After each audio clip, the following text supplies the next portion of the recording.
I'm not going to go into that race and get a result. And yes, that might be a risk in terms of the public perception, but that's not what I'm doing it for. I'm doing it for the experience. And I think, you to take any step forward, you've got to take a few steps back and actually learn to live with some failure, because that really feeds the success going forward. This episode is sponsored by Schooner Woodwind Sailing Cruises. If you missed the memo last fall, we bought the business. I started my sailing career at Woodwind in 2006, working as an intern and deckhand, and 20 years later, 59 North and me and some friends are now the new owners, carrying on the 30-plus year legacy of an iconic Annapolis business. Woodwind sails two 74-foot staysail schooners on the bay, offering 2-hour public sails and private charters for corporate outings, weddings, and special events. These are real sailboats. They're 10,000 pounds lighter than Falcon, designed purposely for light air sailing on the Chesapeake Bay, and you'll turn the engine off as soon as you leave the dock. My favorite charter when I worked there was the two-boat team building, where we'd teach a bunch of folks how to sail, then match race Woodwind and Woodwind 2 against one another. It was awesome.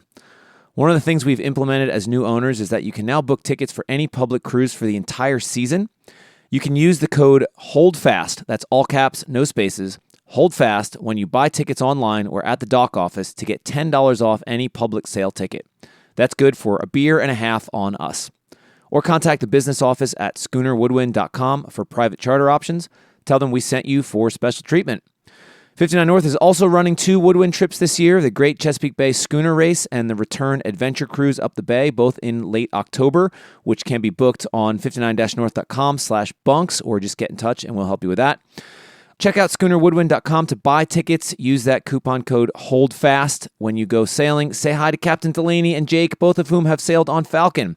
Thanks again to Schooner Woodwind. Well, that's thanking myself for sponsoring this episode of the show. On the Wind is supported by BVI Yacht Sales, our friends down in the Virgin Islands. I'm just doing a look at their listings on bviyachts.com. That's exactly like it says. And they've got a handful of really interesting boats for sale at the moment. They've got a 1989 Hylas 47 S&S design, kind of an all-time boat. John Kretschmer writes about this quite a lot. That's down in St. Thomas at the moment. There's a Hylas 49, which is the evolution of the 47. In fact, the Hylas 47 was also known as the Stevens 47, and Totem, Sailing Totem, has one of those. If you guys follow Totem on social media, check that out. There's a Hylas 49 down in Grenada at the moment. There is a really cool older Outremer, 45-foot Outremer catamaran, 2001. I love the old Outremers. I think they look really cool. Check that out. That's actually all the way down in New Zealand, of all places. And then one of my all-time favorite and most recommended boats that I've ever sailed, they've got a Saga 43 listed that is in the U.S. Virgin Islands right now. 43-foot Saga 43 from 1998. So check it out. My friends Ted and Brian and the rest of the gang are very trustworthy brokers, despite how we joke about broker BS on the Quarterdeck podcast. And stay tuned for that, because we'll be doing more of these boat review type things. But in the meantime, if you want to buy or sell your dream boat, go to bviyachtSales.com and get in touch with the guys there. In particular, Ted Reshetaloff, good friend of mine. I'm hoping to have him back on the podcast soon. But get in touch with BVI Yacht Sales. They can buy or sell any boat, not just the ones they're listing. And thanks again to them for sponsoring this episode of the show. You know the routine, Mia. Okay. What did you have for breakfast today? Well, I haven't had breakfast yet. I am still only on coffee and milk, so breakfast is sitting down waiting for me. This is episode 500. 500. You said, tell the story about, in the early days, I always wanted to interview you, and you had a little line that you'd said to me. So when, I think it was maybe episode 100 or something, and I said to you, you wanted to interview me, and I was like, nah, I'm not going to do it. But if you ever get to 200, I'll do it. And I never thought you would get to 200. And now, 500. That's amazing. What are some of your takeaways, like, over the years of this podcast that we've had? I mean, 500 is not, in like media world now, people are doing 4 or 5 episodes a week in some podcasts, but like, we've been doing this since 2013. What are some of your sort of takeaways from over the years? I mean, I think it would be kind of fun to go back and just listen to some of the episodes when you and me are talking, because it's a little bit of a history. And also, I think the takeaway is that how many cool people been on the podcast now. If you're going back and looking through the archive, it's actually like so many legends and people and cruisers and stories. And I think it's a pretty really cool, like, what do you call it? It's almost like should belong in like a Hall of Fame, because there's interviews that doesn't exist anywhere else because of the long format. Yeah, I don't know if I ever showed you this, but in Airtable, I have organized every podcast we've ever done, both for On the Wind and the Quarterdeck, and like I've gone through and started transcribing some of them, and just like you said, it is a real exercise in reflection, because there's, I mean, a huge database full of stuff here, and like, I mean, some of these things going way back. I mean, episode number 7, Donald Street. Like, anybody listening now, if you don't know who Donald Street is, look him up. But he's like a legend. I mean, he's not even with us anymore. He passed away several years ago in his 80s or 90s. But like, that I had him, I mean, people back then, this was in 2013, October 26, 2013. I mean, this was like before podcasts were really a thing. And like, Don Street didn't know what a podcast was. I mean, 3 episodes before that, Lynn and Larry Party. I mean, October 3rd, 2013. Like you said, there's some legitimately amazing people on this show over the years.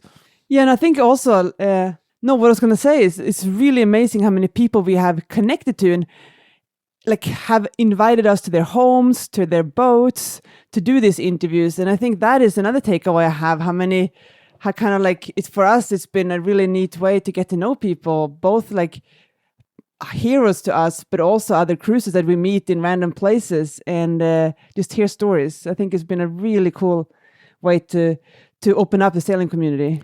So I had a whole outline plan for you and me to record like a full episode 500 where it's just you and me and we're kind of reflecting and talking about this. I still want to do that, but we've been on a 2-week hiatus because it's been very busy times here at 59 North and in our home. I mean, we just launched Spica. I got the new mast in. It looks amazing. I cannot wait to share that story with you guys. And go sailing. Well, we haven't test sailed it yet, but like, it's transformed the way the boat looks.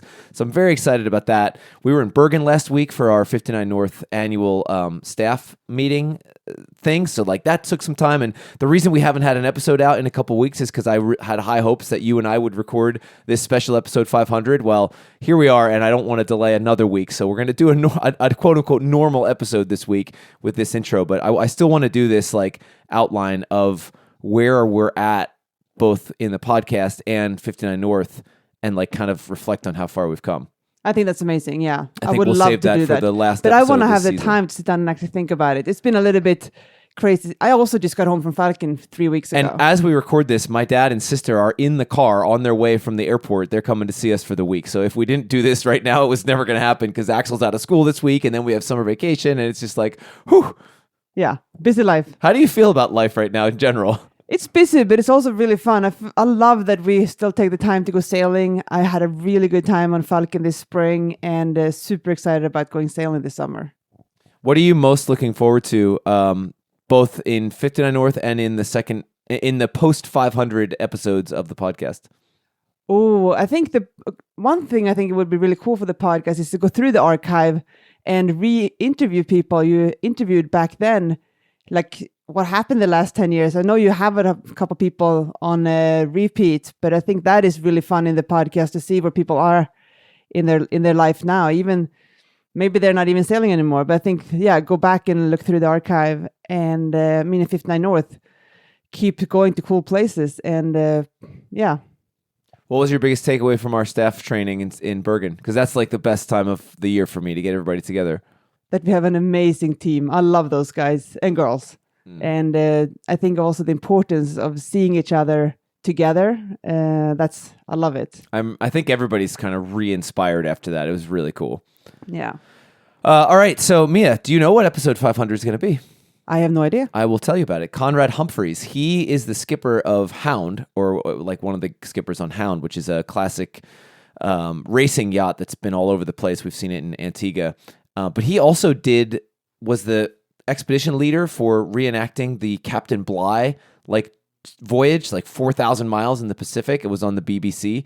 So really, really, really, really interesting guy. I'm very excited to share this episode with you. It's really cool. Thank you. And I'm excited to record one when we have the space to sit down and actually talk about it. What's happening at 59 North that you need to promote? Well, we have a couple openings this summer. A few cancellations popped up for various reasons, I think, and have a couple openings. So go to 59-north.com/bunks and see what's open this summer. And in a bit, we're going to open up the 28 calendar, but that's going to be some time. We can sneak preview, though, that Isbjorn is going to Svalbard. 10-year anniversary of our trip there in 2018 with Delos. Yeah. So we got to go back to Svalbard. So Isbjorn's definitely going to Svalbard. Not sure where Falcon's going yet. That'll be up. I think we're going to release those calendars in late September or early October, just in time for Boat Show. Speaking of which, you can sign up for our Boat Show events pretty soon. The one event that's happening post Boat Show is my skipper school. You can sign up for that now. That is open. That is the Monday and Tuesday right after Annapolis Sailboat Show. I think it's October 19th and 20th. So that's open, and the events we have during Boat Show, like the crew party, the women's happy hour, and the woodwind sail, those are going to be open in the week or two following this episode. So that'll be in mid-June if you're listening to this later. All right, I am going to produce this hopefully before my dad and sister get here so we can have breakfast with them.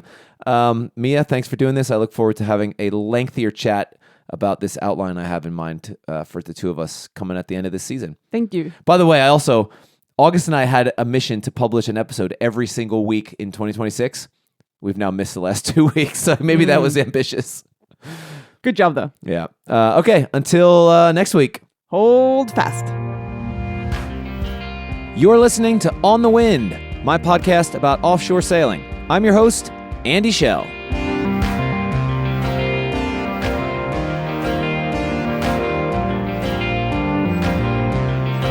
Conrad Humphries is a career sailor, and his adventures have truly run the gamut. He's done everything from Whitbread round-the-world racing to reenacting the famous voyage of Captain Bligh from the Bounty for a BBC television series. I was connected to him through a mutual friend while Conrad was skippering the racing yacht HOUND, one of my all-time favorite boats. Look it up.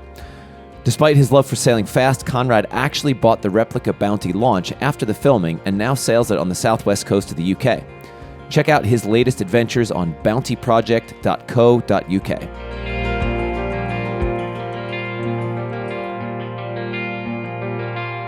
I've been reading about your stuff, and I want to shout out to Nadim, who I think is friends with the guy that owns HOUND, which you're the skip or were or yeah. still are. So the skipper on. I navigated for HOUND. So yeah, I joined them last year, and hopefully we'll be doing some more with them again. But yeah, beautiful boat, and very well. I guess I was tipped off about it from a friend of mine called Will Oxley, who you might have had on your program. He's a great navigator, and he was initially asked if he would be up for navigating the Transat and the Fastnet. In fact, it was initially the Transat, I think, and anyway, Will couldn't make it, so he said, you seem to be doing more in the classics division, so maybe this is one for you. I think at the time he was navigating Raven or something, some high performance thing across the Atlantic. I want to ask you to start the same question we ask on our job applications for 59 North. Why do you go to sea? I guess for a couple of reasons, really. I mean, primarily, I love to race and compete, and so that was, my drive for probably the first 25 years. If anyone said to me, do you want to go cruising? I just wasn't really particularly interested in cruising. I think I went cruising once with my family, pre-kids actually, just with my wife, and she's not she's not really that keen on sailing, and it just didn't feel right, and I was just constantly wanting the boat to go quicker and quicker, and that wasn't conducive to a nice chilled family cruise. So I guess that's a primary reason, but increasingly since the mutiny voyage and buying this little very slow wooden lugger, I'm now just really enjoying the adventurous side, sleeping in wild places on an open boat and it's a completely different experience. It's still just as challenging, but yeah, really enjoying that side of it. But yeah, I still enjoyed the odd race. So how much is it about like philosophically being at sea, sort of the Montessier school of thought, versus like being there for the challenge, that sort of mental challenge, the hard stuff is the point? Where are you on that side of the spectrum? I a bit of both. I love the challenge, but I think increasingly, I just, I spend hundreds of days on the water, and I'm set up now so I can very easily just go down and take the boat, go overnight. I sail her mostly single-handed when she's not working, and there's no autopilot, there's no electronics, there's nothing on that boat. So solo, when you're handling 3 or 4 sails, is keeps you on your toes. But I guess the spiritual side is now a big part of it. I'm very much drawn to just being on the water as much as I can. I think about this question a lot. What makes something hard? Like you've kind of done objectively like things that the general public would consider like legit hard, like the Vendée Globe, the Bounty thing. But like I had a conversation with a friend of mine about this. Does it count as being hard work if you really enjoy it? I guess I guess it's all a perception, isn't it? At the end of the day, I'd often say that I've spent probably nearly half my life on the water, so actually it feels very at home to be in that environment. I think that is probably a legitimate question. It's tough for those that perhaps haven't had that experience, but it feels quite normal.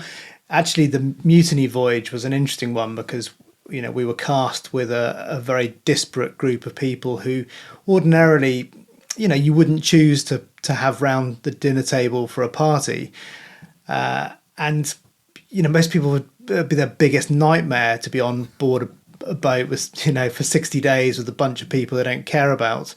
But I kind of revel in that a little bit. It doesn't bother me. I'm quite laid back, and I guess I see challenges as something to sort of work through. I don't tend to get too excited about it. In fact, the TV guys were quite often quite frustrated with me because they'd go, they'd be looking for sort of a magical one line, and of course Ant Middleton was on that boat, and he'd go, we're all going to die. And that would be the perfect line that they'd want, and they'd look at me and go, "Yeah, I think it's okay." I mean, that's. Well, I was going to say that's kind of like the main difference between making good TV and good leadership. Like I think anyway, isn't the point of good leadership sort of avoiding the drama? Yeah, and I in a sense, I was legally responsible for everyone on that boat, so. I didn't want to spook the herd. The herd were already pretty spooked, if I'm honest. But again, when you look at it from a TV perspective, actually everything needs to be amped so much more. Even just the way you speak to the camera. Actually, if you elevate everything, it just sounds better. And that's one thing I've had to learn because I'm generally someone who's quite quiet and doesn't. I don't need to raise my voice. I think in a crew, I don't like shouty, noisy boats, but actually those sorts of boats do make quite compelling telly. So, I mean, I guess back to that hard question, the definition of what people on that trip thought about as being hard was probably different to a person. Yeah. I mean, a lot of the people on that boat were cast with varying skills, but actually sailing really wasn't one of those. So they were, completely out of their comfort zone.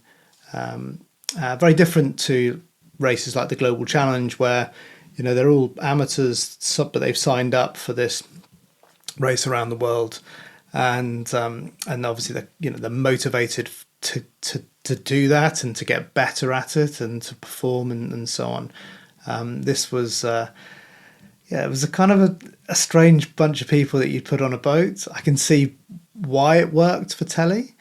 And I think the final product was pretty good if you were, not a sailor. A lot of the sort of historical sailing folk were pretty upset that there wasn't more of the sort of, I guess, the real proper story. But Channel 4 got massive ratings on that series, so they got it right, I think.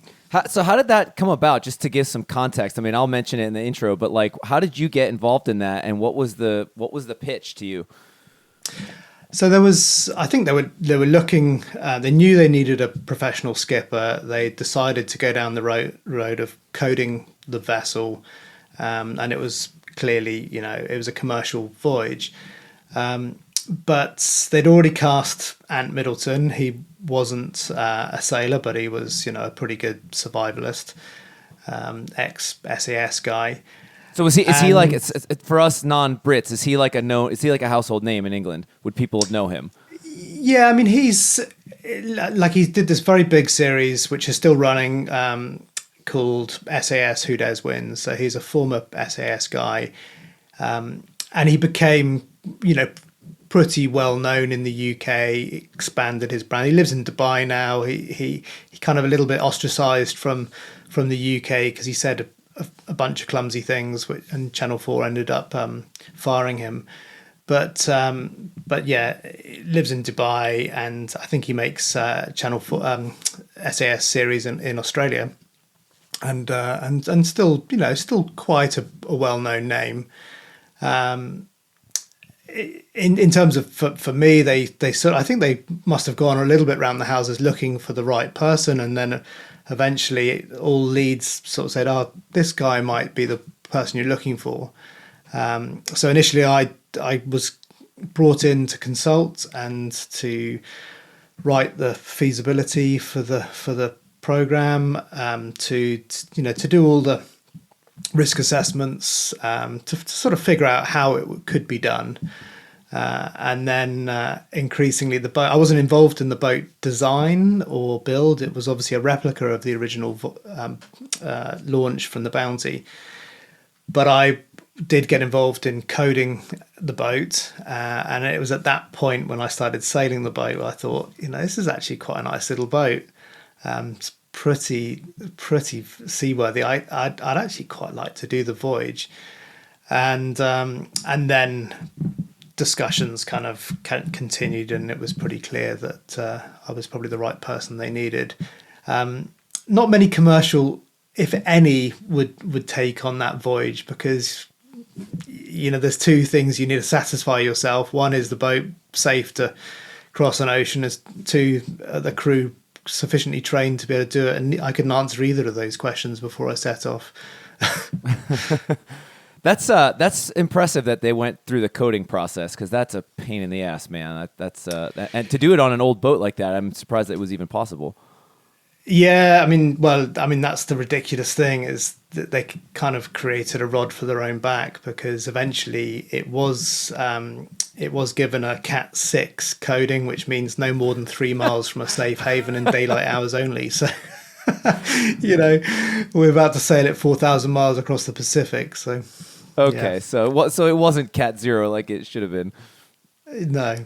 Interesting. And then are you like a history buff? Did you find the idea of this, like, replicating this voyage kind of cool? Because it can't really be any more opposed to like a Vendée Globe.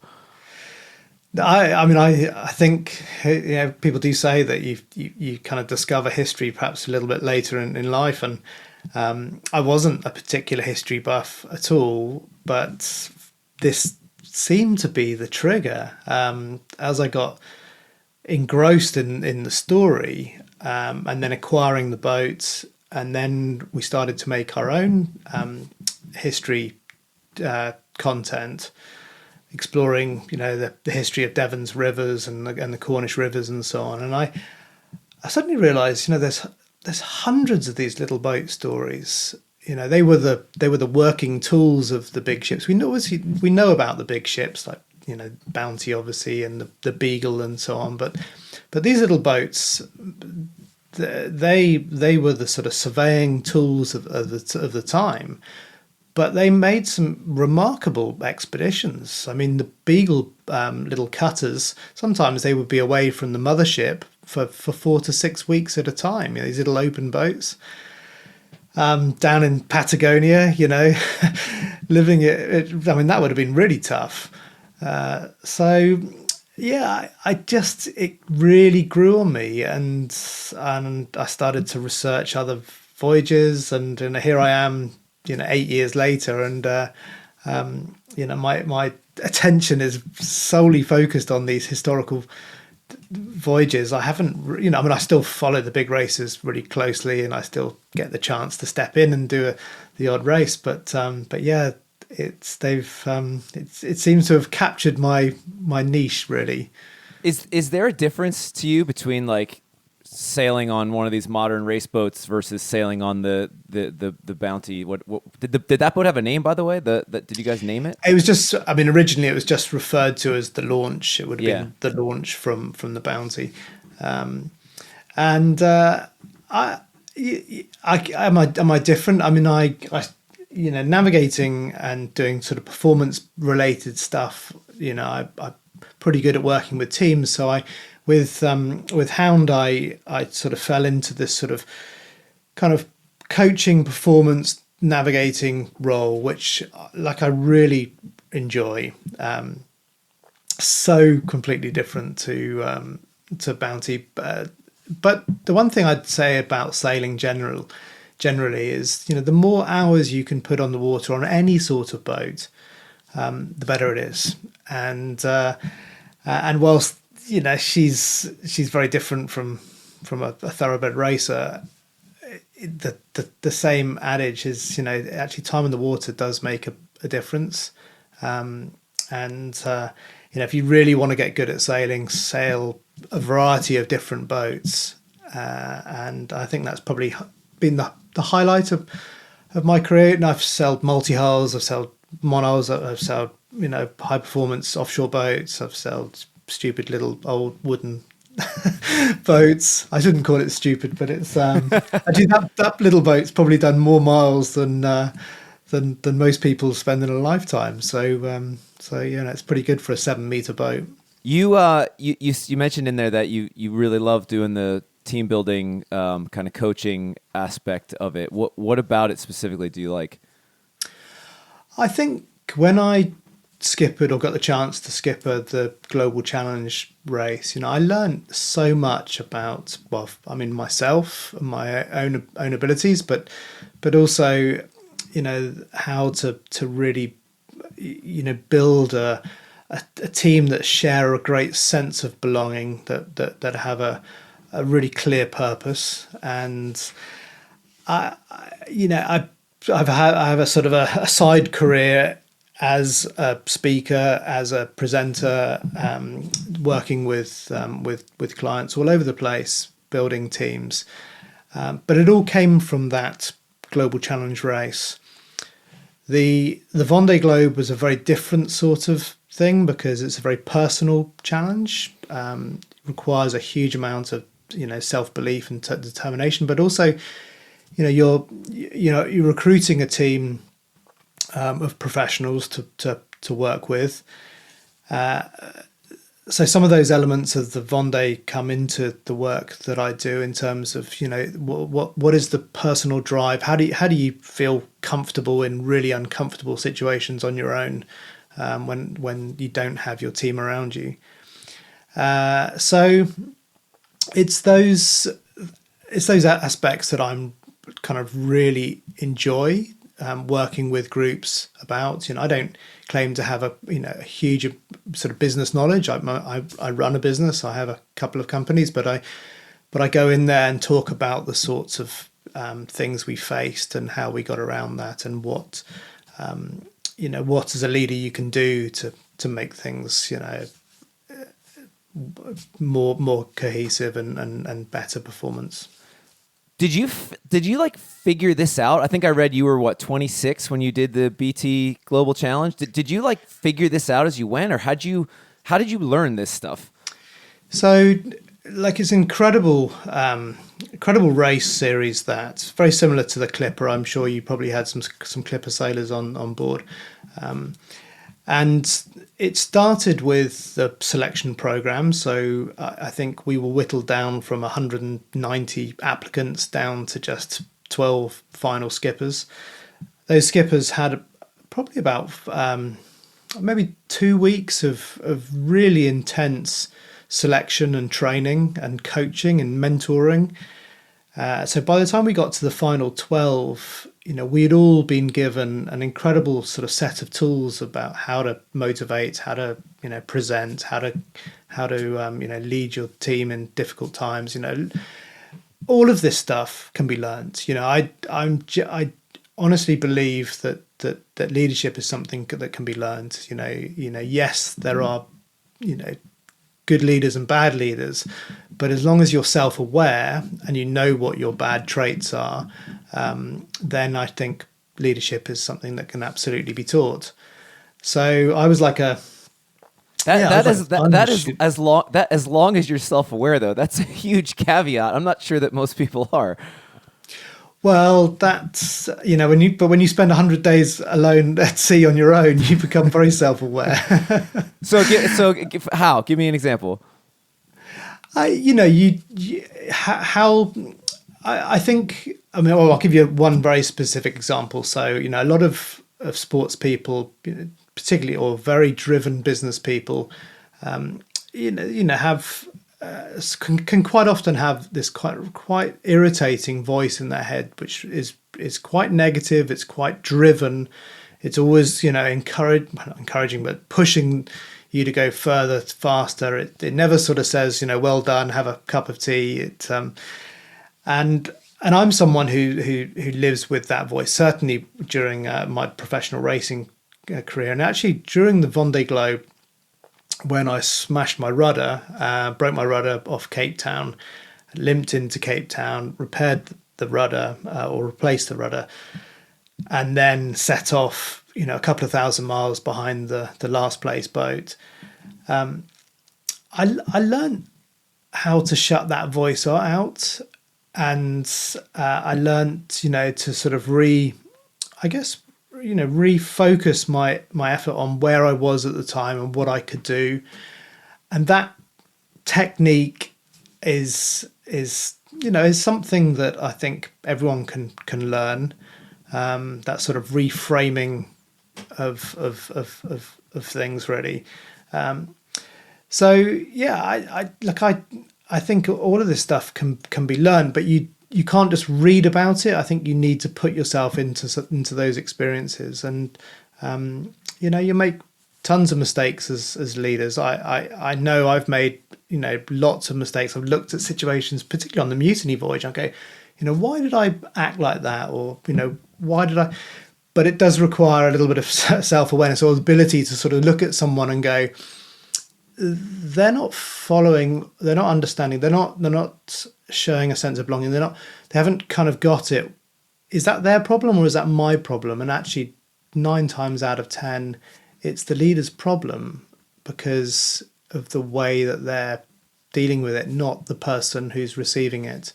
And that takes a lot of patience to say that, because quite often we're very quick to blame, oh, you're stupid, you don't get it, when actually let me try and reframe it, let me try and think about how I can explain it better. Well, what was it like? I read something on your website that you maybe had a clash of leadership styles with Ant on the mutiny, specifically when you guys were becalmed right there at the end. How did that play out? Yeah, well, so Ant is a strange guy. He's a leader. I think in a gunfight or walking into a military situation, he'd be a pretty handy person to have alongside you. And for a lot of that voyage, he was just that, just a rock, solid. But I think as soon as his leadership feels threatened, he's a very fighty sort of individual. and he'll get very aggressive. And in fact, he became well known on the Channel 4 series because he was this kind of shouty guy. And I'm the opposite of that. I'm completely the opposite of that. So, and on boats like that, it's difficult to have two leaders. Clearly, I was, legally responsible, couldn't let things kind of become unsafe. But equally, he was the guy who had been hired by Channel 4 to be Captain Bligh. So effectively, it's his gig. So the real critical thing there was to show really good followership, so support him to make the right decision and not be there to undermine him. I mean, we've all been on boats where we've, perhaps not trusted the skipper or not felt completely comfortable with the skipper. And so, maybe we've got in there and undermined them a little bit and, got in the way. That was never going to work. So, I was just trying to help him lead. But yeah, there were times where I just would sit back and go, dude, that's not the way to get the best out of people. He had to learn that the hard way at times. Not from me, but I think just from seeing that, things would start to fall apart. Are you in touch with any of the people, him or any of the other crew from that trip? So interestingly, only one from that voyage, and that's why I would say, when you're building anything that's going to endure, it's got to have, a really clear purpose, a really great sense of belonging, and sense of belief as well. The belonging part on that voyage was never there, in part because of the way it was cast. Was that intentional, or was that just a side effect of what they were trying to get? So there's two things. One, yes, you could say, this is a group of people that were not necessarily going to form a great team because of the way they were cast, the characters and so on.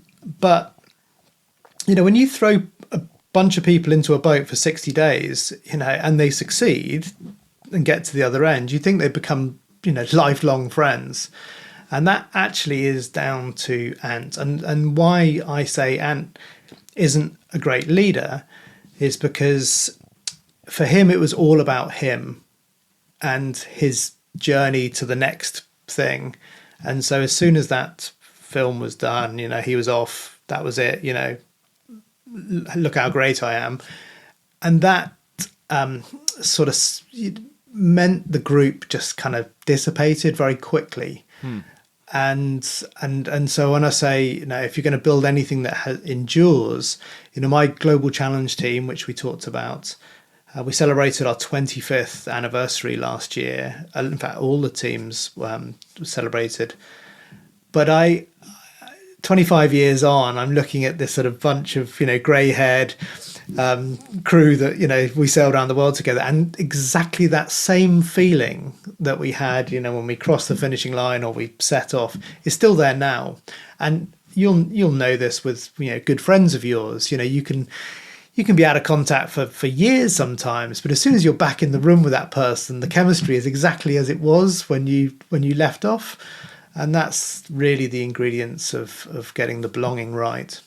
So I love that point because I think, I don't know how familiar you are with what we do, but we take paying crew sailing. And in fact, Falcon is a ex round the world race boat from the Millennium round the world race. It was kind of, I guess back when you did BT Challenge, it was kind of the heyday of these pay to play around the world races because you had Clipper, you had BT, Millennium only happened once. But basically, we market these as like these big major adventures, cross an ocean, see exotic places, whatever. But like what it's really about is what you just said, the people that you meet and the relationships you make, and that's harder to market, I think. It doesn't show up as nicely in the photos. But what I wanted to ask you is like, what kind of satisfaction did you get out of that versus the Whitbread that you did versus the Vendée Globe, which is really it's just you. So like, what lasted longest, I guess?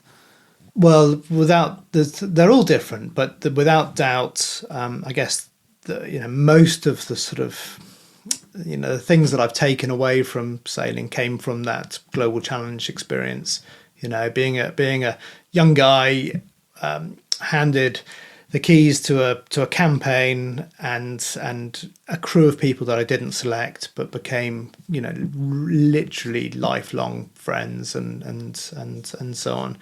The reason why I wasn't fazed by the bounty gig and stepping into that role was because I quite like joining groups of people that I don't know and working and so I think the sorts of thing you're doing where perhaps they're solo travelers coming together, not necessarily met each other. Like, I love that environment. I think that's a really stunning environment, and a lot of the skippers that you work with, I'm sure, are brilliant at reading the room and quickly getting people engaged in what's going on. Well, that's the trick. Like, you have the sailing parts that, like, a given. You got to be a good sailor, but that is the key to being a skipper on these types of things, I think.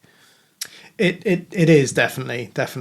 I found it a lot harder, if I'm honest, recruiting a team for the Vendée, because all of a sudden, when you inherit a group of people, you're only looking at the positives, because actually I'm not there to hire and fire and get rid of people. I'm there to just make this group work. And so it stops you looking at any of the kind of negative traits, because, why would you?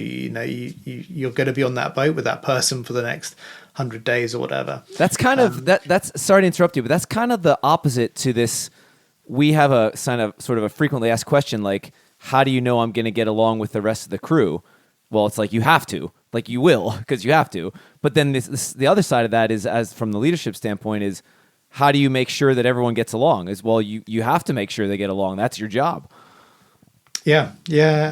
And it's, like, it's okay, particularly on these big projects. People aren't going to get on all the time, but, this is why, the belonging part is only part of it. You've got to have that very clear purpose. And, it's harder with perhaps a holiday experience or adventure, because people are coming to it with very different ideas of what success looks like, and some of that might be quite personal.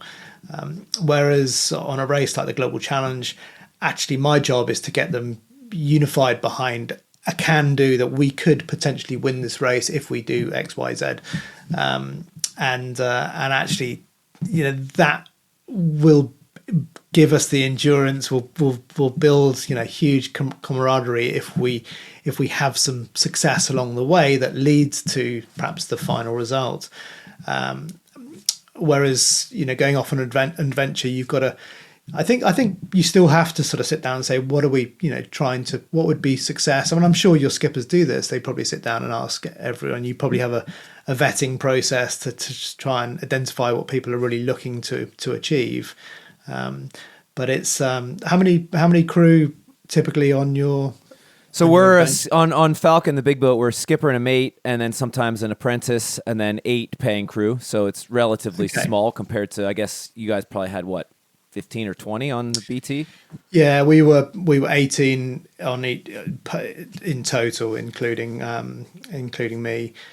I mean, that's a nice number. I mean, I run the bounty boat with 7 paying crew, and that's a really nice kind of dynamic. You can do a lot with that sort of size group of people, and they don't all mind sharing a tent or the bottom of a boat if necessary. Although originally Bligh had 18 on board that little launch, so that must have been hell. Wow. So you were saying it was harder to select a team for the Vendée. Is that you started saying maybe the implication was maybe because you had to start looking at the negatives? Yeah, I think. Well, you're recruiting really high degree of specialism, and it's really interesting when you look at the ocean race as an example. Quite often they'd recruit the best sailors in the world, but not necessarily build the best team. And a lot of professional sailors would say, they're not they're just happy to just grunt up and do what's needed, but they're not very good at perhaps actually explaining or just discussing some of the softer issues around the things they are struggling with, because it's all we can do it, we're just here, we're paid to do a job. And that has often meant there's been quite a lot of fireworks in crews on the ocean race, because they haven't. Now, some skippers have really invested in the leadership and team building side, and those crews have gone on and been, I think, far more successful. So I think I was the same. I recruited a lot of very key specialists, but didn't necessarily think about the dynamic of that group working together. And it you don't get it all right, but obviously when you set off on the Vendée, the last thing you want is to have a problem with your team back on shore when you're because it's a very selfish undertaking, but they have to be completely focused on your outcome out on the water, and that's it's an intense 3 months for them to get that right. So yeah, the same adage is there. You have to focus on doing some team building and some and things like that, and don't just assume because you've got professionals it's all going to happen, because it won't. So when you, before BT, like that was led by Che Blythe, and Robin Knox Johnston was doing Clipper, and these are like larger than life characters. Were you, when you were younger, did you read about these guys? Were you sort of starstruck being involved in that at all? It's again, I wasn't a sort of big follower of those original voyages. I came out of sailing, racing cadet. I don't know if you know the Cadet as a little 10'6", quite. I mean, a global series, but obviously big in Australia, UK, South America, and we sailing on the X. We were really dominant in the cadet class. For about maybe 10 years.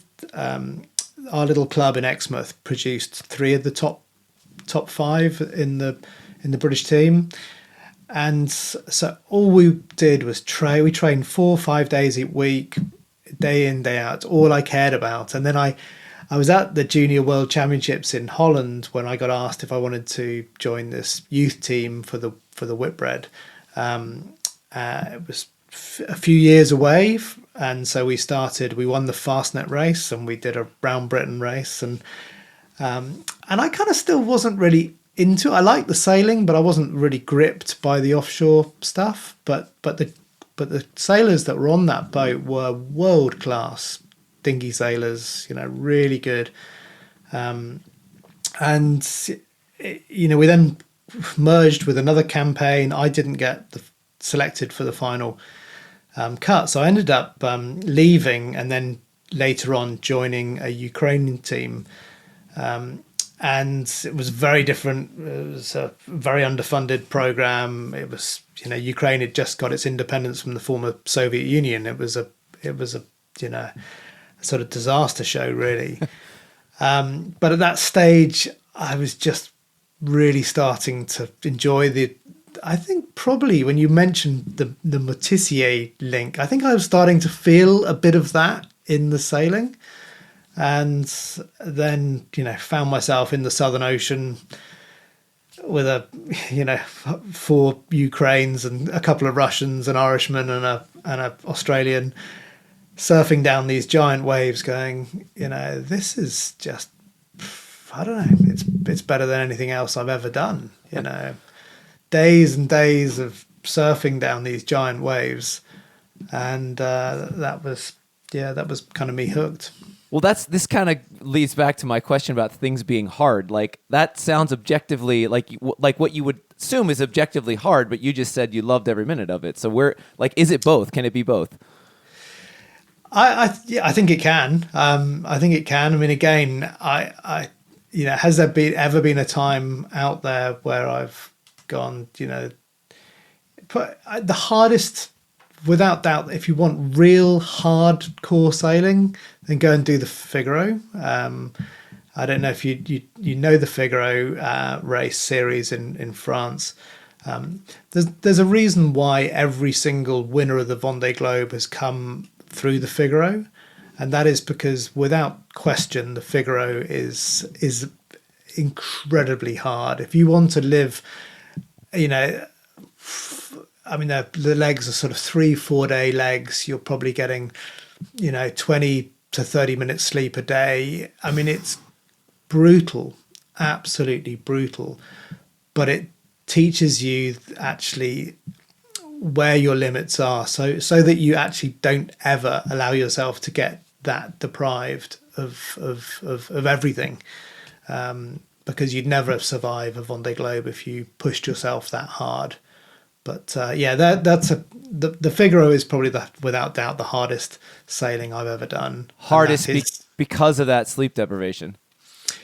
Because of the sleep deprivation, because of the intensity of competition. You can be 40 minutes behind the leader after 5 days sailing and think, God, in any other race that would be, a massive achievement.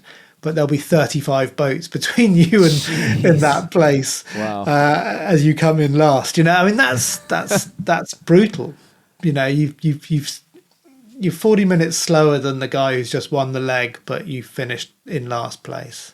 Well, so this begs the question, I guess. You talked about having a purpose with BT Challenge, and I want to ask you specifically about something where you say, I read something you wrote about the first 72 hours sort of setting the tone, and I've often said that the first 72 hours at sea are the hardest because you're not acclimated yet, and now in a racing context, you have that on top of it. But before I get to that, how do you guys had success in BT? I think you won almost more than half the legs. So that sort of self-perpetuates that attitude. How do you do it? You came in last in the Figaro or whatever. How do you maintain that same sense of purpose when you're not winning? Well, I think I stepped into the Figaro because I really wanted to see firsthand, that experience in preparation towards another Vendée Globe and so on. So, so I'll answer that question from a journalist perspective. So, quite a well-respected journalist, Elaine Bunting, I'm sure. Oh, I know Elaine well, yeah. You know Elaine. She said to me in an interview around the Figaro, she said, "Why are you, at this stage in your career, you've done the Vendée Globe, why are you stepping into the Figaro? Surely that's a huge risk, if you get, thrashed by a load of people."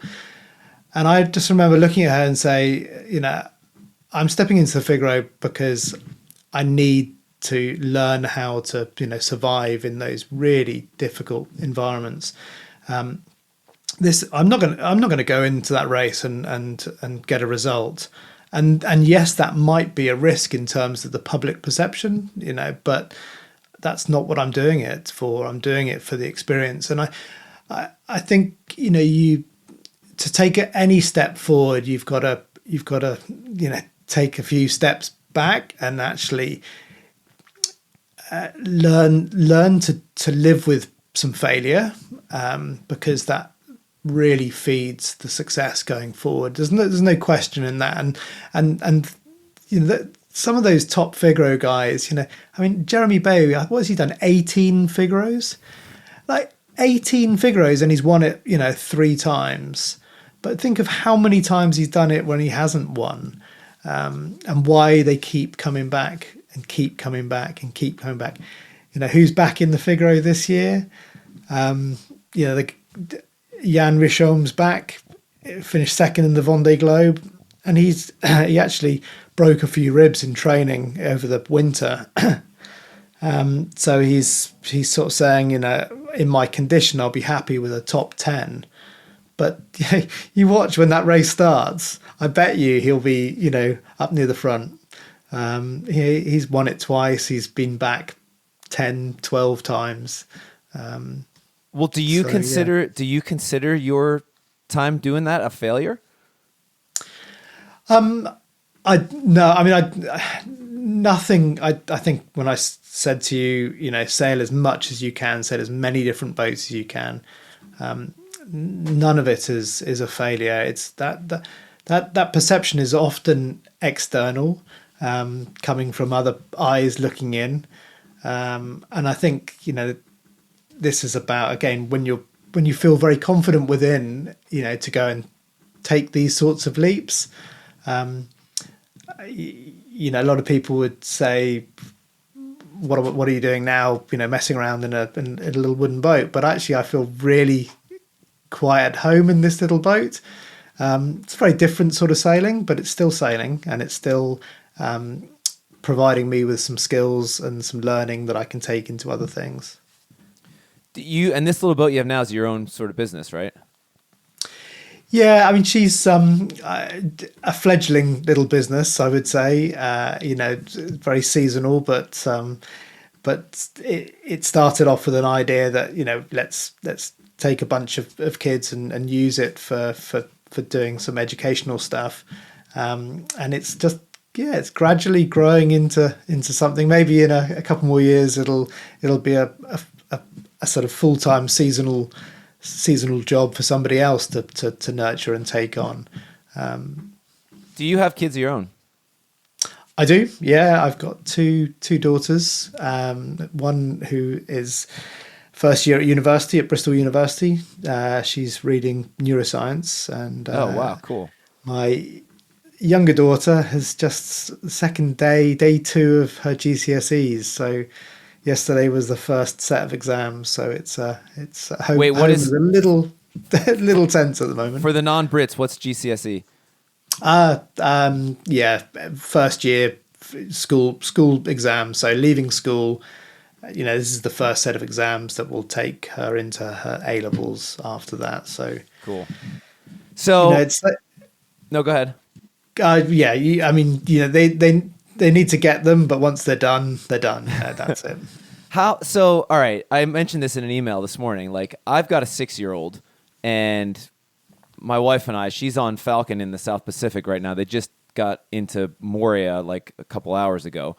But we're managing this back and forth. One of us is away, one of us is home quite a lot. We started the business together. Said we wanted to have a family. Like, how did you manage that when your kids were younger? That was kind of the heyday of you doing all this crazy stuff. I mean, round the world races, that takes a lot of time.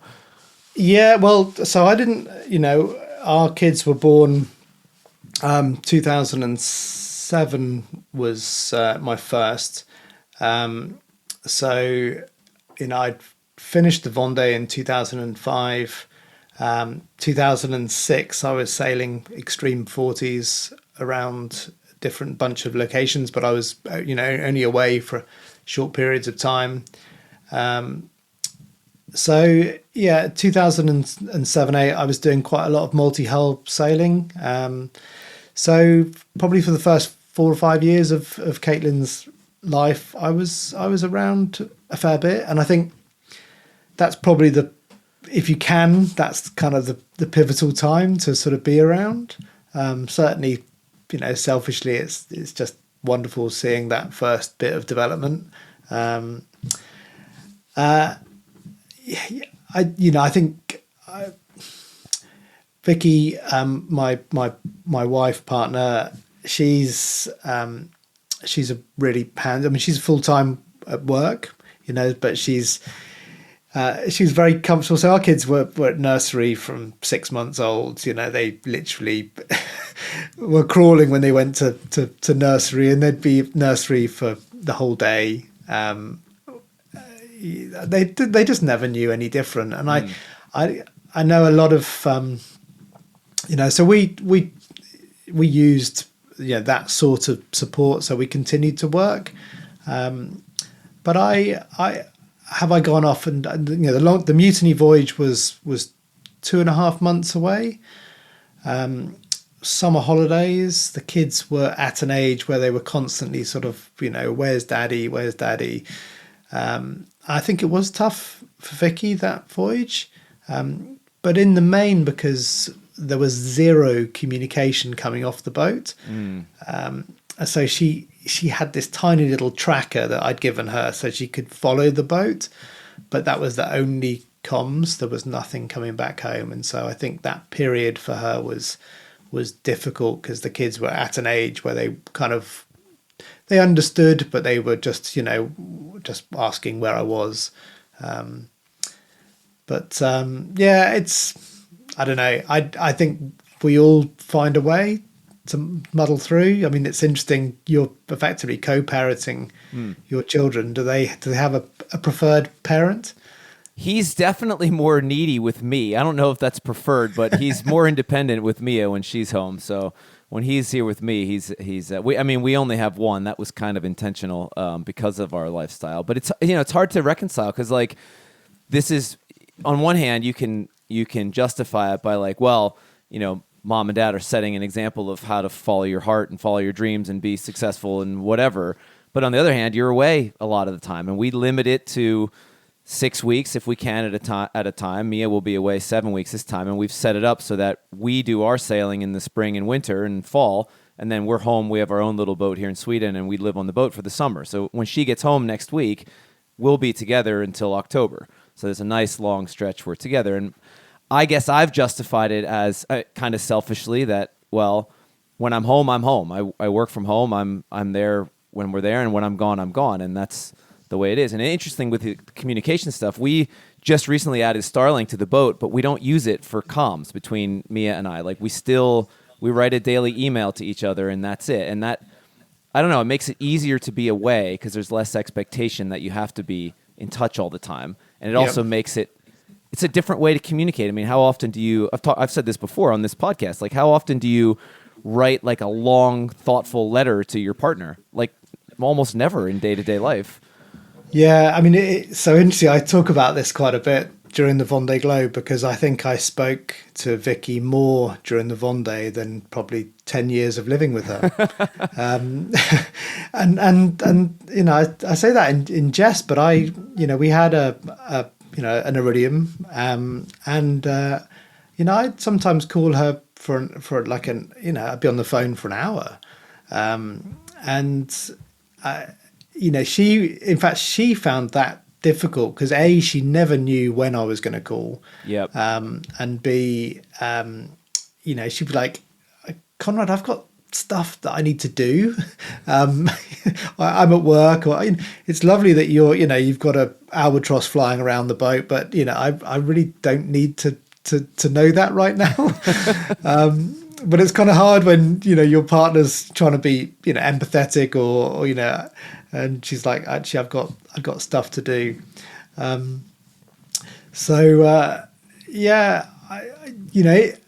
the time when I got back, Vicky had learnt to play the guitar while I was away, and I remember listening to her singing and playing the guitar when I was back and thinking, God, I really was away a long time for someone to actually learn to play the guitar, pretty well, whilst I've been away. And I think she grew into that independence, so that actually when I got back, she was much more independent. And I think probably similar with the kids, I think the more we can get our kids to feel, that they know their parents are around, they know they're looked after and cared for, but actually that they do start to feel that independence. Generationally, I think we went through that with our parents, but I look at a lot of families now, and the kids are the sort of center of the home, and the parents perhaps don't prioritize each other as much as they perhaps should do, because the child is the kind of centerpiece. I'm not sure it was like that a generation ago. I think if you were a family, you wanted to go sailing, you took your kid, and whether they liked it or not, they came. Yeah. And that's a big difference generationally now. I think our kids more needy now. I think it's because we prioritize them probably more than we need to. Yeah, we've consciously said we're going to keep doing this lifestyle, and we grew the business. We had one boat. It was just the two of us. We did everything, and we said, well, we want to do both, but we consciously said we're going to keep doing this. And it does feel selfish at times, but generally speaking, I kind of agree with what you said without really commenting on anybody else. That's the way we've chose to do it. It's like, this is actually okay. And interestingly enough, at the risk of oversharing, I actually find, like, Mia and I met out traveling. We met backpacking in New Zealand, and we were both extremely independent then. And that's, like, I think partly what attracted us to each other. And now that we still have managed to maintain that part of ourselves. Like, one of us can be away and be that sort of independent person where you're not having to take care of anybody else. You can do your own schedule. Yeah, you're on the boat with other people and you're working, but you have this sense of independence that I think most families don't ever get when you're just living in a family as a family unit. And I really value that independence for myself, but I also find that seeing Mia live that independent life, like, makes me more attracted to her because that's what I was attracted to in the first place. I think that's like a really foundational part of our relationship, which I would recommend to other people that think about this kind of stuff. It's hard, but it's worth it. I absolutely agree. I think that if there's too much dependency on one side, it puts a lot of extra pressure on that person. Whereas children, they're incredibly resilient. We're way more resilient than we give ourselves credit for. That's one thing I have learned during that mutiny voyage is, when things are really tough, actually we can cope. When you're starving for 60 days, it's okay. It feels terrible. It doesn't, the only respite is sleep, but we can cope with it. And young people are remarkably resilient, if they're given the opportunities, to fall over and make mistakes and bounce back. If we continually are there looking after their needs 100%, I think they perhaps develop that later, that independence. And I love having I've got two very kind of quite strong-willed, independent young females, and they're flying. I actually messaged my older daughter this morning because I know that in a couple of weeks she's coming home from the first year at uni, just to say, is there anything you need picking up from Bristol? But I just realised I haven't actually spoken to her for over a month. How do you balance, like, going out there and doing these adventurous things in these extreme environments, and then, like, coming home and being domesticated dad? Well, I guess back then, again, when I was really doing a lot of sailing, it was pre kids, so it was simple.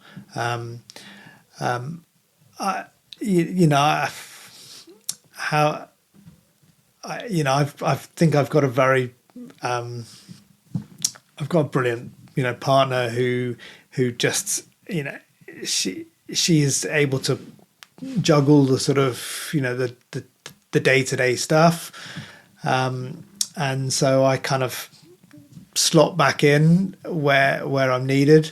I'm sure it takes a little bit of time for her to get adjusted to me being back, because I'm sure you have this. You have your routines, and then all of a sudden someone comes home, dismantles those routines, and it's a little bit chaotic. And I think particularly when the kids were small, you come back and you want all the fun stuff, right? And you want to do all the kind of I've been away, so I want to just let's go off and have some adventures and some playtime. But actually, most of the time, kids just need just some stability and some normality, and it must be challenging for you two, with a partner coming back after being away for a bit, and then that it probably turns the kid upside down with different emotions when they've probably just got into a routine. Definitely. Bedtimes are very difficult when one of us first comes home because you're changing all that. But I guess like what I'm curious about with you is, is all that kind of major big time adventurous stuff, is it out of your system, and are you happy? Are you satisfied, or do you still have that itch? And I'll speak for myself that I think like for so many years, I would have never enjoyed day sailing around the archipelago like I do now in the summer. And now I love it more than anything because it's just stress free. And I do have a little bit of that out of my system. Yeah, I think there'll always be a hunger to search for the next project. Typically every sort of 5 to 6 years, I get this sort of feeling of I want to plan something, and I've been working on another project for a couple of years now, and the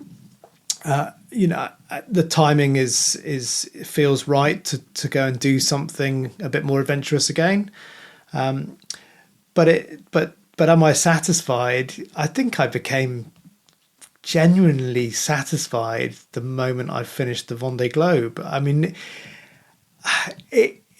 it's a pivotal moment, and it put everything else into context. But the only thing that I perhaps really wanted to go and do after that was to go and do another one. But if you're going to do another one, you'd want to do it with a fantastic budget and a great, chance of doing well. I wasn't drawn to just going around again as an adventure. But things change. I think over the last 5-6 years, I've had, a bit like you in the archipelago, I've had so much pleasure just from exploring, the River Tamar just 5 miles from my house. Seeing if I can sail this little open boat down the coast to Foy, which is probably only 20 miles down the coast, but it's an open boat. It's not, although we've taken it across the Pacific, it's still an open boat at the end of the day. So yeah, I think I've definitely satisfied the itch, but things can always change. I'm sure the opportunity arises to go and sail around the world again. I would grab it, and I would grab any experience, because I think if you can do it, why not? Will you tell me what this new project is, or is it a secret? Yeah. So a few years ago, I became quite interested in the little boat stories I think I mentioned before, and I came across the plans for the Beagle, but on board the Beagle there were, depending on which voyage, there were a number of these little survey boats, and one of those survey boats was a decked cutter called the Hope, and she did the initial much of the initial charting work around Patagonia. It's taken a while to find, because this boat didn't. It was left in South America. It didn't sort of go back with the Beagle and then be part of the next voyage. There were 4 whalers. There was a cutter and a yawl and a little jolly boat on the second voyage. And there's quite a lot of detail about the voyages they did. And so being a proud owner of a 23-foot lugger or a launch that was off the Bounty, the first thing I did was re-rigged her as a cutter. So now when you look at pictures of Bounty, she's sailing as this lovely cutter. In fact, she sails way better as a cutter than she ever did as a lugger. And we're now on our second generation of rig for her, made a few tweaks. And then, the plan is, initially the plan was to build the Hope, and she would be a decked boat. So she would have some means of going down below and getting out of the elements. But at the moment I'm sort of trialing Bounty because they're very similar sort of boats, and learning as much as I can. And then, let's see, I'd like to go and film something maybe up in your part of the world, up in maybe in the Norwegian fjords, doing something sort of screening wise. And then we've got some quite chunky anniversaries coming up for these voyages. So I think the maiden voyage of the Beagle was, well, in fact, 22nd of May 1826. Okay, so we're 10 days from now. Yeah. 10 days from now, that's the 200th anniversary of that first voyage, leaving Plymouth to go down to South America. The second voyage, obviously, most people are familiar with Charles Darwin, and that voyage was 1831, I think. And then the third voyage, most people probably won't know the third voyage of the Beagle, but it was the circumnavigation of Australia. Mm-hmm. So a slightly different take, but maybe sail these little working boats around these big continents might be a bit of fun. So this is like a media angle to this too. Do you enjoy, like, as much as you enjoy the leadership of being on board these boats? Do you enjoy that angle of being kind of a speaker, being on camera? Yeah. So I during the Vendée, I filmed about 12 and a half hours of footage just with a camera, and I really loved that part of it. I almost kind of treated the camera as a person on board, having a conversation with. And afterwards, we made a film about the Vendée, and so I guess that was the sort of start of thinking, I quite like this. Mutiny was very different because it was in really high performance production, with sound crews and great camera technology and really good film crew, and then after that with River Journeys was the start of presenting my own series, and it's kind of gentle history telling, storytelling. The boat is a key part of it. It's much easier to do it with a production crew than to try and do this sort of stuff on your own. So I'm at the moment kitting the boat with trying various things to do it on my own, but it's not easy. It's much easier having a hideaway camera person who. So when we were doing River Journeys, I had a producer director. He did all the logistics, wrote the scripts, told me what to say. If you watch those series, it's really professionally produced. Whereas I think when you're on your own, it's hard to not look like you're a sort of solo vlogger talking about your activities. So I don't know if there's a happy medium. I probably need to find someone who wants to come off on one of these adventures and actually make it properly. What is like success to you? And is it different now than it was when you first got into this? What is success? I mean, it's a big question. I think from a sailing perspective, it's having the ability to sort of step into to any of these different roles and feel comfortable in them. When I set out, I wanted to captain and skipper my own boats. I really love navigating for other owners. It's a highly kind of specialist role, but it's you don't have some of the logistical pressures with building your campaign and building a project. I really enjoy the research side of these sorts of programs, and of course we've now got the most remarkable tools to be able to do the research really quickly and to produce great pitch decks for raising funding and so on. I think success is the balance, isn't it? It's getting that balance right, and right now I feel like I've got the balance right. Once the kids have completely flown the nest. Maybe it'll be a time to go a little bit further afield. But at the moment the balance is pretty good.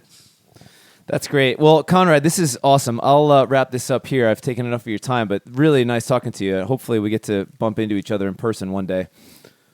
Yeah, well, definitely. Keep me posted on your plans with your boats and yeah, where were you in Sweden? Did you say? Or I'm in Sweden. Yeah, about an hour west of Stockholm. 40 minutes on the train west of Stockholm. A little place called Enköping. We have a 1971 Ola Enderline 36 that we keep in a shed here in the wintertime, and there's a lake that connects to the archipelago through the locks in Stockholm. So basically, 50-mile sort of sail motorboat ride. I can be in the city and then out in the islands and stuff. So that's what I'm working on this summer. Amazing. I did 4 archipelago raids with the little Hobie F-18. Yeah, I was reading about that. Maltese, and I just thought, what a playground that place is. It is. People don't know about it unless you're from here. It's such an amazing cruising. Well, I mean, cruising, whatever. You guys were racing, but it's such a cool. It's so unique. It's so different. It's incredible, and it's exactly the sort of place I'd love to bring Bounty to, because she draws half a meter, and you can put her into some pretty little small places. But yeah, so yeah, if there's ever an opportunity to come and do some sailing up in your neck of the woods, then yeah, give me a shout. I'll be up there. I will, for sure. I have a specific logistical question for you. We have been toying with the idea of doing a sort of like, what are we going to do next with our calendar? Like, we plan our sailing calendars, 2 years in advance, and we have a Swan 48 as well that's based in Norway, and we've taken that boat to Svalbard twice. I took Falcon to Greenland. We've done some pretty exotic stuff, but I've got, we were supposed to do Don McIntyre redid the OGR, the original Whitbread. He did this Ocean Globe race, and we were going to do that as well on a Swan 59, and we bagged that. It's a long story, but since then, I've had this thought of like, could you do a Southern Ocean circumnavigation, sort of following the Whitbread route, but in more legs, so like 7 or 8 legs instead of 4. But my question specifically is, the last thing kind of left on my bucket list is to do a rounding of Cape Horn, like a proper Cape Horn rounding. Do you think you can feasibly and reasonably safely do that, say from New Zealand to South America, Brazil or something, with paying crew? Is that something that is attainable? For sure. I mean, if you look at the Global Challenge, the reason the Global Challenge was so safe was because it went upwind. Exactly. In the Southern Ocean. Yep. Wait, double down on that. Say, why is it safer going upwind? Because that's the second time I've heard that in the last 2 weeks, and I agree. I know you're right, but tell the listeners why. Yeah, so I mean, just everything. Everything is just much more managed. If you want to go downwind in the Southern Ocean, you need to be on a boat that can surf, and ideally is fast enough to sort of keep you out of the worst of the weather and so on. If you're going to go upwind, you're going to meet all of that head on anyway. It's unlikely you're going to navigate outside of it. So as long as you're in something that's safe, you reef it down. It will be uncomfortable, but the worst that's going to happen, you might get knocked down. You might get a heel that slammed by a wave. But that's very different from running out of control downwind, Chinese jibing and wiping out an entire set of sails, which if you look at the Clipper, there was a time when the Clipper was going into the Southern Ocean, and they have had their fair share of problems when they've been in big breeze going downwind. Even with their boats, and they're slightly better tweaked for it, they're still 40 tons of boat, with an amateur crew trying to do something that they're probably not trained to do. So yeah, I would say it's possible, but you want to be on the right sort of vessel. Does the not racing change the dynamic at all? Because like, if you're doing it in a cruising context, can you make it safer that way?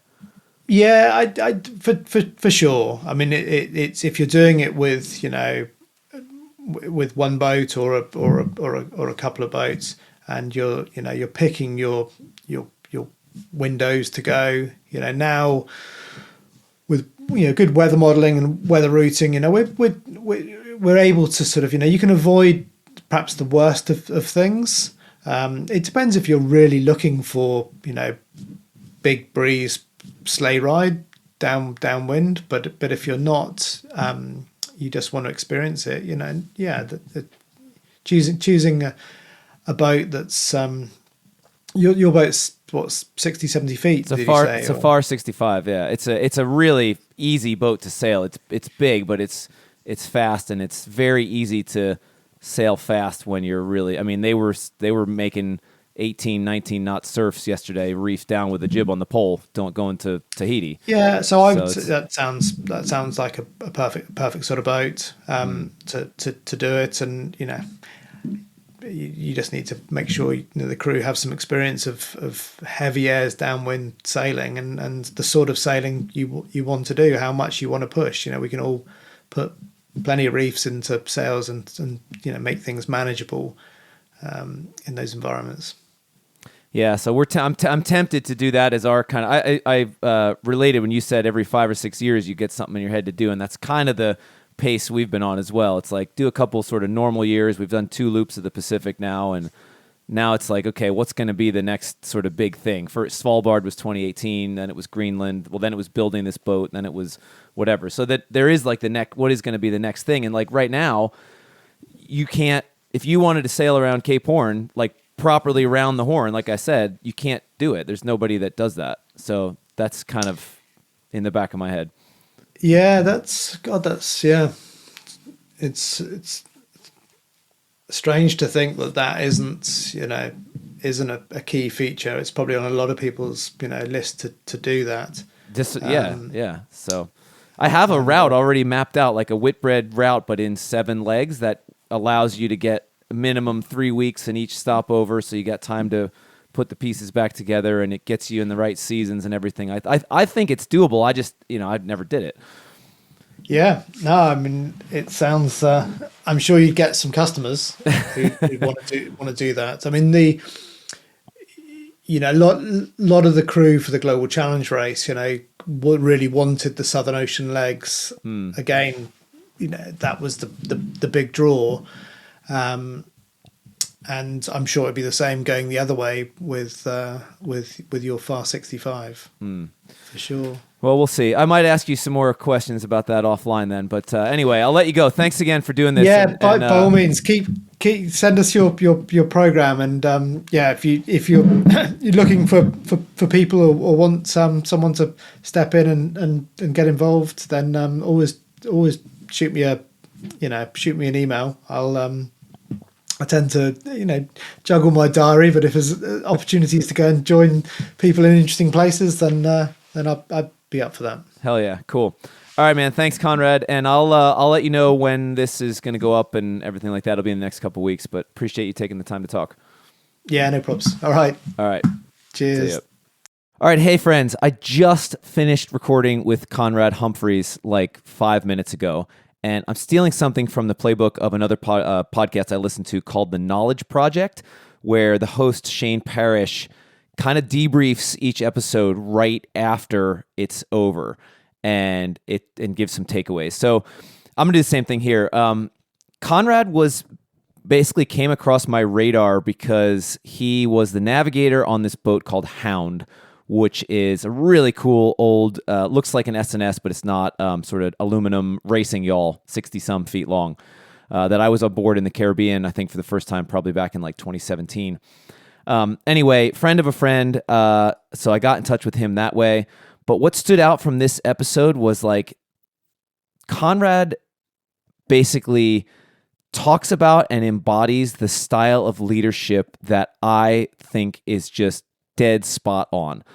this idea of emotional intelligence and leading with empathy and understanding the people that are on board and managing that dynamic. He said something in the episode about how he loves being in a situation with a diverse group of people who sometimes don't necessarily even all want to be there. He talked about the bounty voyage being probably the best example of that, because all these people were cast for this TV show from disparate backgrounds with different sort of goals, personal goals for the trip. And he really likes that because that's a chance to kind of stand out as a leader, to manage the different expectations of everybody.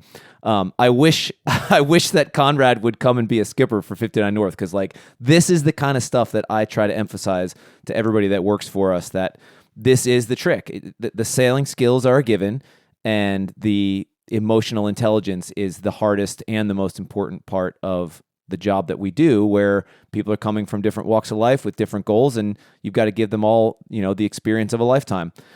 A couple other things that stood out with Conrad is, we didn't talk about this, I didn't ask it specifically, but he clearly does not have an ego, but yet has to have some kind of ego in order to kind of compete at the highest level of the sport. He's done a Whitbread, he's done it was skippered on a BT Global Challenge around the world, and he did a Vendée Globe. And like, you're not going to get sponsorship, you're not going to get hired for stuff like this if you don't have somewhat of an ego. So like, being able to manage your ego in situations that require it, telling everybody else how great you are so that they'll give you sponsorship or give you a job, versus making that ego disappear when you're on a boat leading other people and trying to be self-aware. That was something we talked about a bit here. He's like, oh, it just requires a little bit of self-awareness. And I think a lot of people don't have that self-awareness. I think it was kind of an offhand comment that he made, but I think that right there is the key, that you have to be self-aware in order to be an empathetic leader and not just an egomaniac. But yet at the same time, he clearly has to have some amount of ego in order to A, have confidence. Those are closely intertwined, but B, like, have the confidence to go specifically to the people that control these major events. You can't just go and sign up for the Vendée Globe. You've got to get sponsorship. You've got to hire a team. You've got to, sell yourself as the reason people should get behind you. And those are kind of conflicting traits with the type of leadership he talks about having on the boat. If you make it to the end of the episode, we talked about whether it's feasible to do a Cape Horn voyage, which I've been kind of talking about and teasing and thinking about. Maybe that's the next big thing for us. Certainly, if we do it and he would want to be involved, I would welcome him, because boy, would it feel nice and warm and fuzzy being on the boat with him, going around the Horn, knowing that you're in good hands. So anyway, this was right up there. This is an all-timer, I think. Right up there. I think this probably most reminds me of the interview I did with Dee Kafari, which, interestingly, we didn't touch on this, but in the research I did before the interview with Conrad, it turns out I think he sold one of his boats to her for the Vendée Globe. And, Dee also was involved in BT Challenge. She went around the world the wrong way solo on a challenge. I think it was a 67. They had two fleets. They had a 67 and 72. So there's a lot of similarities. Conrad also reminded me of Pete Goss and Sir Robin. Both all three of them have this through line of having done remarkable individual voyages. They've all done the solo around the world, team voyages with the team around the world races, but also this historical stuff. Pete Goss bought an similarly old wooden boat and sailed it all the way from England to Australia. Sir Robin came on the podcast and talked about him recreating one of Columbus's voyages with these old-timey navigation tools to prove that Columbus wasn't an idiot navigator, like some historians have said. So there's something about the three of them that ties them together, that they kind of started in these super high competitive racing careers, but then got into the historical aspect of it too. And I really like that. It's really cool that, all three of those guys are basically sailing is sailing, whether you're on a foiling multi-hull or on a 1800s lugger. It's all the same thing. I love that about it. So hope you enjoyed this episode as much as I enjoyed talking to Conrad. I suspect that won't be the last time we hear from him in some capacity. So looking forward to seeing where that goes. And thank you all for listening. Until next time, hold fast. Thanks again to Schooner Woodwind for sponsoring this episode of the show. Use the coupon code HOLDFAST, all caps, no spaces, on schoonerwoodwind.com to buy tickets. And that is good for $10 off any public sail for the rest of the year. Buy a beer on us. That's Hold Fast, coupon code on schoonerwoodwind.com. Thanks also to BVI Yacht Sales for sponsoring this episode of the podcast. Go to bviyachtSales.com to get in touch, check out their listings, and see if they can sell or buy your dream boat. On the Wind is the podcast about sailing, created by 59 North and hosted by me, Andy Schell, and August Sandberg. The show is mixed and produced by me and August in Sweden and Norway, respectively. The intro theme music is composed and performed by former podcast guest, sailor, and musician Cameron Dale, while the outro music you're hearing now is, of course, by our friends, the Storm Weather Shanty Choir from Bergen, Norway. We love hearing from our fans, so send your questions and comments to holdfast@59-north.com, and please do us a favor and review the show on iTunes or wherever you get your podcasts. Don't forget to join us on the Quarterdeck as well to nerd out about seamanship. That's quarterdeck.59-north.com. Until next time, hold fast.